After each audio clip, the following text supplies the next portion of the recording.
मैं आपको अपना भी एक अनुभव साझा करता हूँ। असल में क्या होता है कि जब हम ट्रैवल पर जाते हैं तो हम सिर्फ शहर की चमक दमक या उसको देख कर चले जाते हैं। जैसे मैं अमरनाथ गया हूँ कई बार।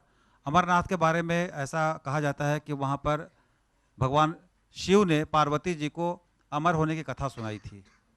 मैं गया था, मैं पत्रकार हूँ, मैं बहुत जगह जाता हूँ, कुछ रिपोर्टिंग के सिलसिले में, कुछ शौक के सिलसिले में। तो वहाँ किसी ने मुझे बताया था कि वहाँ दो अमर कबूतर रहते हैं। अब वो अमर कबूतर जो हैं वो दो ही कबूतर हैं, और वो कैसी कहानी है, कहानी आपने सुनी होगी कि शिव जी पार्वती जी को ले जाकर बिल्कुल अलग से, बिल्कुल एकदम गुफा के अंदर सुना रहे थे ताकि कोई और ना सुन लेगा तो सृष्टि का चक्र बिगड़ जाएगा, आदमी अमर हो जाएगा। तो वो वहाँ ले गए ताकि कोई जीव जंतु ना हो, यहाँ तक कि उन्होंने अपने गले में जो सांप था उसको भी छोड़ दिया था। उसकी अपनी किंवदंतियाँ हैं, कहानियाँ हैं। अब मुझे नहीं पता, कहानियाँ हैं तो कहानी ही होंगी, मगर मैंने वहाँ देखा, मैंने कैमरे से शूट किया है कि वहाँ उस जगह पर जहाँ पर कि तापमान ऑलमोस्ट 0 डिग्री होता है, कोई दूसरा पक्षी नज़र नहीं आता। वहाँ दो कबूतर दिखे, हमने उनको शूट भी करके लाए। अब इसकी सच्चाई क्या है मैं नहीं जानता, मगर उस कहानी से वो कबूतर जुड़े हुए हैं। और कबूतर ऐसा नहीं कि हज़ारों की संख्या में हो। दिल्ली में तो जहाँ दो कबूतर होते हैं वो 6 महीने में 100 कबूतर में तब्दील हो जाते हैं। तो वो 100 कबूतर नहीं बने हैं।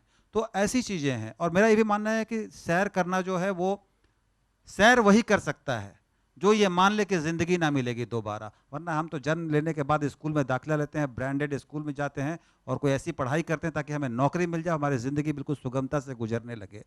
तो सैर वही करता है जो ये सोचे कि ज़िंदगी ना मिलेगी दोबारा।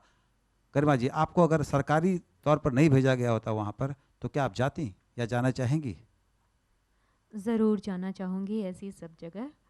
और मुझे लगता है कि लेखन के लिए या हमारे भीतर जो छिपा हुआ मनुष्य है उसके लिए जितना ज़रूरी बाहरी यात्राएं करना है उतना ही ज़रूरी अपने अंतर की यात्राएं करना भी है।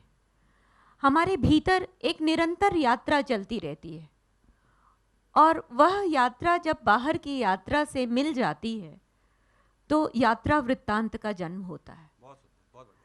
और ये वृत्तांत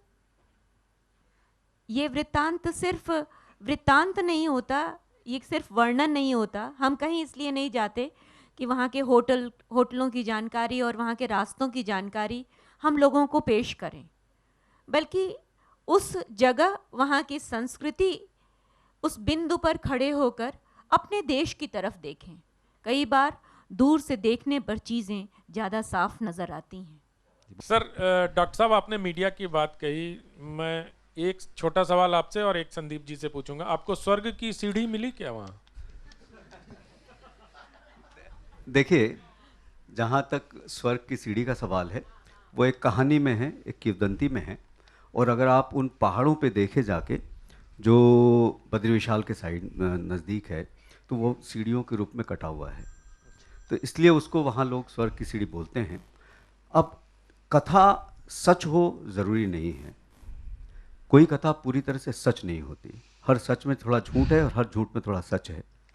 मूल चीज़ ये है कि जहाँ ये कथा अगर 1000 साल से चल रही है या 500 साल से चल रही है, तो किसी न किसी व्यक्ति ने, जिसने ये कथा गढ़ी गई, जैसे जब भी शुरू हुई है, वहाँ की भौगोलिक जानकारी उसमें छुपी है।